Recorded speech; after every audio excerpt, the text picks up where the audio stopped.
Alright, what's going on today? I guess it's the big day in the US for the new inauguration of a new US president.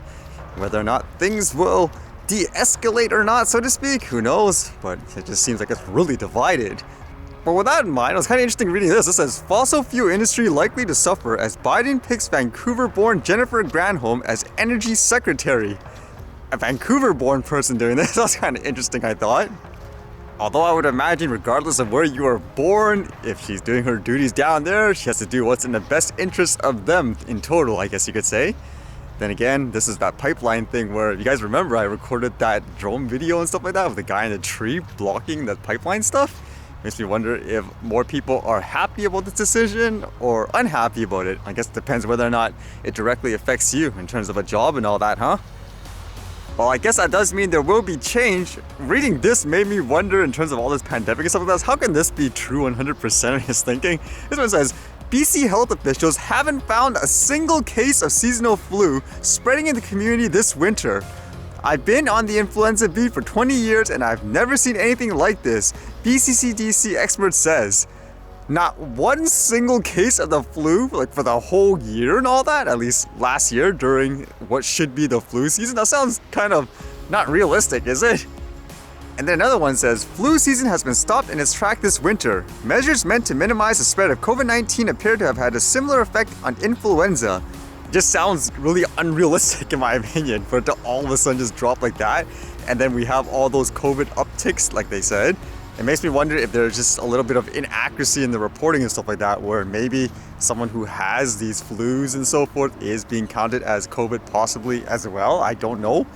It makes me genuinely curious because I did read before, I believe they said in terms of things like coronaviruses, there's different variants of them. So technically they said everyone has some kind of coronavirus or something like that within them. It's just that their bodies over time, I suppose, develop antibodies. So it makes me curious whether or not the fact that there's no flu or minimal flu reports have some more to do with the fact that it's more reporting about COVID stuff, if it's related in any way. That'd be kind of fascinating to see in the future when you look back in history, because it just doesn't sound very realistic, is it?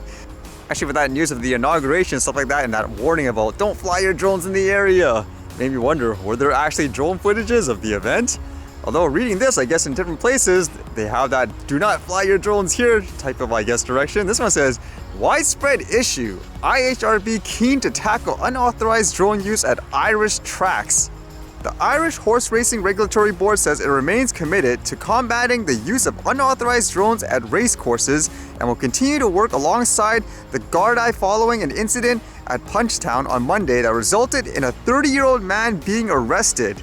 It says here, James Denton, who has an address in Liverpool, appeared before Nass District Court on Tuesday, a day after Gardaí were called to where he and another man were reportedly flying drones near Punchtown. The accused, charged with breaching COVID-19 travel restrictions and failing to comply with the direction of a Gardaí, reportedly told an officer that he travels around the country recording races online through drones. He was released on bail and returned to court in 2 weeks. So they kind of make it sound like it was more about COVID restrictions than the actual drone, according to this anyways, with the way it's written. Although they treat it really serious, it says here, an IHRB spokesperson told the Racing Post, all drone sightings are reported to Gardaí. They are usually operated from off-site and there are oftentimes we cannot identify where the drone is operated from. The use of drones over sporting events without a license is not permitted under legislation, and the IHRB and the race courses will continue to work with the Gardaí and other relevant bodies to try and deal with this issue.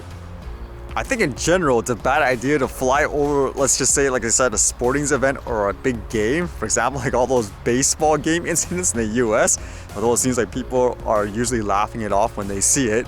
But still, that is a dumb thing to do, to fly a drone in my opinion. Whether or not it should be treated as if you're flying some kind of huge airplane with a bomb on it, like, oh no, national security, 911, that's a completely different story. I think that's overboard.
All right, see you guys later.